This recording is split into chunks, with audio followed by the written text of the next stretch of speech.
আজকে আমি আপনাদের স্ট্যানলি কা ডাব্বা নামের একটি অসাধারণ সিনেমার গল্প শোনাব, যা আপনার মন ছুঁয়ে যাবে এবং শেষ পর্যন্ত আপনাকে আবেগপ্রবণ করে তুলবে। গল্পের প্রধান চরিত্র স্ট্যানলি চতুর্থ শ্রেণীর এক অত্যন্ত বুদ্ধিমান ও কল্পনাপ্রবণ ছাত্র।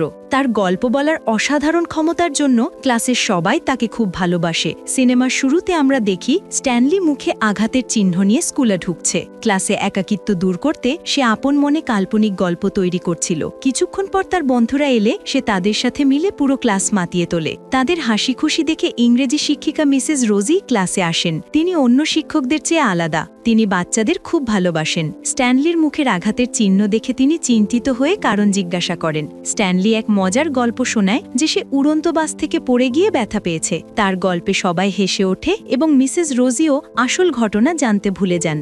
কিন্তু স্কুলের সবার জীবন এতটা সুন্দর ছিল না, বিশেষ করে হিন্দি শিক্ষক মিস্টার ভার্মার কারণে। ভার্মার একজন পেটুক স্বভাবের মানুষ, যার লোভের নজর সবসময় ছোট ছোট বাচ্চাদের টিফিন বক্সের দিকে থাকত। ছাত্ররা তাকে আড়ালে খাটাস বলে ডাকত। তিনি কখনোই নিজের টিফিন আনতেন না, বরং অন্যের খাবার খাওয়ার ধান্দায় থাকতেন। ক্লাস চলাকালীনও তার একমাত্র চিন্তা থাকত টিফিন বক্স নিয়ে। একবার এক ছাত্রীর টিফিনের গন্ধ পেয়ে তিনি পড়ানো থামিয়ে দেন এবং পরে টিচার্স রুম থেকে অন্য শিক্ষকের খাবার চুরি করে খান।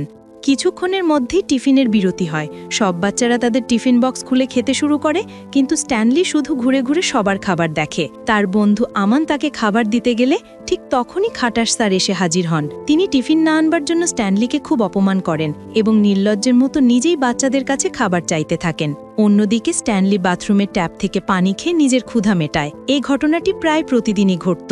স্কুলে স্ট্যানলির ছোটখাটো সমস্যা লেগেই থাকত, যেমন তার বইয়ের পাতা ছেঁড়া ছিল, যা নিয়ে বিজ্ঞান শিক্ষিকা তাকে বকা দেন। আবার লেখার সময় বেঞ্চের বন্ধুর সাথে তার কনুয়ে ধাক্কা লাগত, কারণ স্ট্যানলি ছিল বাঁ হাতি। খাটাস স্যার এর সমাধান হিসেবে তাকে ডান হাতে লিখতে বলেন, যেটা ছিল অসম্ভব। কিন্তু সুন্দর শিক্ষিকা মিসেস রোজি এই সমস্যাটা খেয়াল করেন এবং খুব সহজ একটি সমাধান দেন। তিনি স্ট্যানলিকে ডান দিকে আর তার বন্ধুকে বাম দিকে বসতে বলেন, যেটা অন্য কোনো শিক্ষক চিন্তাও করতে পারেননি। মিসেস রোজি স্ট্যানলির সৃজনশীলতারও খুব প্রশংসা করতেন।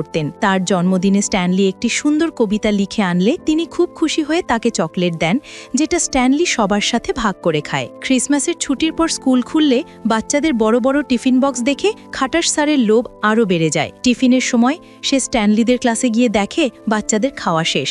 নিজের খাবার না পেয়ে তার সব রাগ গিয়ে পড়ে স্ট্যানলির উপর। সে স্ট্যানলিকে বন্ধুদের থেকে খাবার খাওয়ার জন্য প্রচণ্ড অপমান করে। সেদিন স্ট্যানলি খুব মন খারাপ করে এবং এরপর থেকে টিফিনের সময় বন্ধুদের থেকে দূরে থাকতে শুরু করে। বন্ধুরা ডাকলেও সে বাহানা করে যে বাড়ি গিয়ে মায়ের হাতে রান্না খাবে। একদিন বন্ধুরা খেয়াল করে যে সে টিফিনের সময় কোথাও যায় না, বরং রাস্তায় উদ্দেশ্যহীনভাবে ঘুরে সময় কাটায়। তারা বুঝতে পারে যে স্ট্যানলি মিথ্যা বলছে। বন্ধুরা তাকে বলে যতদিন তার বাবা মা ফিরে না আসে ততদিন সে যেন খাটাস স্যারের চোখের আড়ালে তাদের সাথেই খায়। এরপর থেকে বাচ্চারা প্রতিদিন নতুন নতুন জায়গায় লুকিয়ে টিফিন খেতে শুরু করে। খাটাস স্যার তাদের খুঁজে না পেয়ে দিন দিন আরও মরিয়া হয়ে ওঠেন। অবশেষে একদিন তিনি বাচ্চাদের স্কুলের ছাদে টিফিন খাওয়া অবস্থায় ধরে ফেলেন। স্ট্যানলিকে তাদের সাথে দেখে তিনি রাগে ফেটে পড়েন এবং বলেন, যদি নিজের টিফিন বক্স না আনতে পারো তাহলে স্কুলে আসার দরকার নেই। এই কথায় স্ট্যানলি প্রচণ্ড কষ্ট পায় এবং পরের দিন থেকে স্কুলে আসা বন্ধ করে দেয়। এর মধ্যে স্কুলে একটি নাচের প্রতিযোগিতা শুরু হয়। বন্ধুরা স্ট্যানলিকে খুব মিস করতে থাকে, কারণ সে খুব ভালো নাচত। এদিকে শিক্ষকরা, এমনকি খাটাস স্যারও স্ট্যানলিকে মিস করতে শুরু করেন। তার মনে অপরাধ বোধ জন্মায়। একদিন রোজি ম্যাম বাচ্চাদের কাছ থেকে পুরো ঘটনা জানতে পেরে খুব রেগে যান এবং টিচার্স রুমে গিয়ে খাটাস স্যারকে খুব অপমান করেন এবং প্রিন্সিপালের কাছে অভিযোগ করার হুমকি দেন। ভার্মা স্যার ভয়ে লজ্জায় তার কাছে ক্ষমা চান। অন্যদিকে স্ট্যানলি লুকিয়ে লুকিয়ে নাচের অনুশীলন চালিয়ে যাচ্ছিল।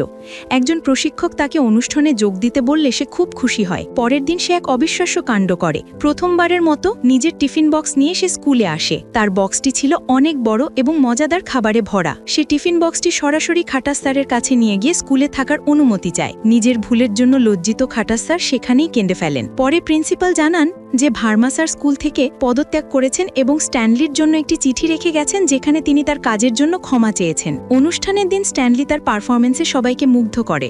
অনুষ্ঠান শেষে মিসেস রোজি তাকে বাড়ি পৌঁছে দিতে চাইলে সে এড়িয়ে যায়। এরপরই গল্পের সবচেয়ে কষ্টদায়ক সত্যটি সামনে আসে। স্ট্যানলির আসলে এই পৃথিবীতে কেউ নেই। সে একজন অনাথ এবং তার এক দূর সম্পর্কের চাচার রেস্টুরেন্টে কাজ করে। সেই চাচা তাকে প্রায় মারধর করত, সিনেমার শুরুতে তার মুখের আঘাতের চিহ্নগুলো ছিল সেই অত্যাচারেরই প্রমাণ। তার বাবা মা সম্পর্কিত সব গল্পই ছিল বন্ধুদের সাথে মানিয়ে চলার জন্য বানানো কল্পনা। যেহেতু তার জন্য রান্না করার কেউ ছিল না, তাই সে টিফিন আনতে পারত না। কিন্তু সেই রেস্টুরেন্টে আকরাম নামের একজন কর্মচারী ছিল, যে স্ট্যানলিকে খুব স্নেহ করত। সেই আকরামই রেস্টুরেন্টের বেঁচে যাওয়া খাবার দিয়ে স্ট্যানলির জন্য টিফিন বক্স তৈরি করে দিতে শুরু করে, যাতে সে স্কুলে যেতে পারে। পরের দিন থেকে স্ট্যানলি সেই টিফিন বক্স নিয়ে স্কুলে যায় এবং গর্ব করে সবাইকে বলে তার মা তার জন্য কত খাবার রান্না করেছে। সিনেমার শেষে দেখা যায় স্ট্যানলি তার টিফিন বক্সের খাবার স্কুলের সবার সাথে ভাগ করে খাচ্ছে। যে ছেলেটি একদিন এক টুকরো খাবার জন্য অপেক্ষা করত, আজ সে সবার মুখে হাসি ফোটাচ্ছে।